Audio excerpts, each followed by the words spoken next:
आज शनिबारको दिन बिहानै छोरा पढ्ने इन्जिनियरिङ कलेज हिमालय कलेज च्यासलमा एक्जिबिसनको अन्तिम दिन थियो।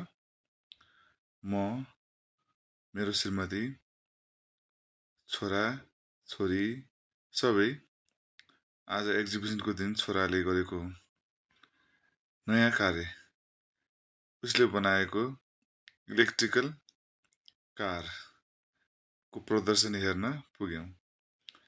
र उसले बनाएको यो कार चलाउनमा हामी खुब रमायौँ।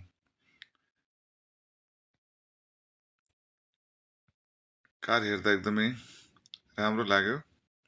यो कार इलेक्ट्रिक थियो र यो कार साइजमा एकदमै सानो थियो। र मलाई त एकपटक म बस्दा कार्य भाँचिन्छ कि भन्ने डर पनि लागेको थियो, किनभने मेरो वेट चाहिँ अलि धेरै भएकोले। तर त्यसो भएन, सजिलै चलाउन सकियो र एकचोटि खुब रमायौँ हामी। छोरीले पनि भाइले बनाएको कार चलाएर खुब रमाइन्।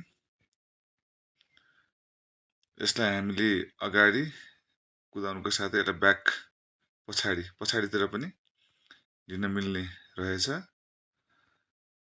अनि छोराले पनि विभिन्न ठाउँमा यसलाई कसरी चलाउने भन्ने कुरामा हामीलाई एसिस्ट गरिरहन्थ्यो।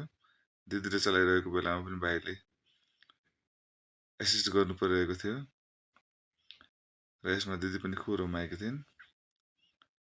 अनि छोरी पनि भाइको यो कार्यबाट खुबै रमाइलो मानेर अगाडि बढेकी छिन् र म पनि यो कार चलाउन एकदमै खुब रमाएँ।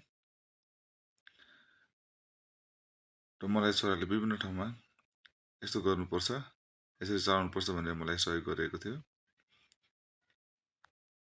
विभिन्न अन्य इन्स्टलहरू पनि घुम्यौँ, सबैलाई इन्करेज होस् भनेर। यसरी आजको बिदाको दिन, शनिबारको दिन खुब रमाइलो भयो।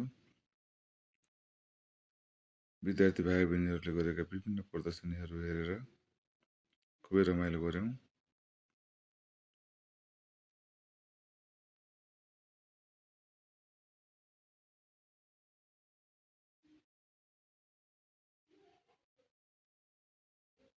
विद्यार्थीहरूले पनि विभिन्न ठाउँमा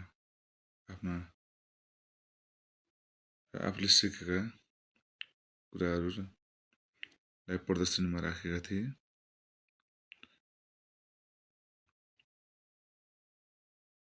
त्यसपछि हामी बाहिर निस्क्यौँ। एकपटक सबैले फोटोहरू खिच्यौँ। यसरी आज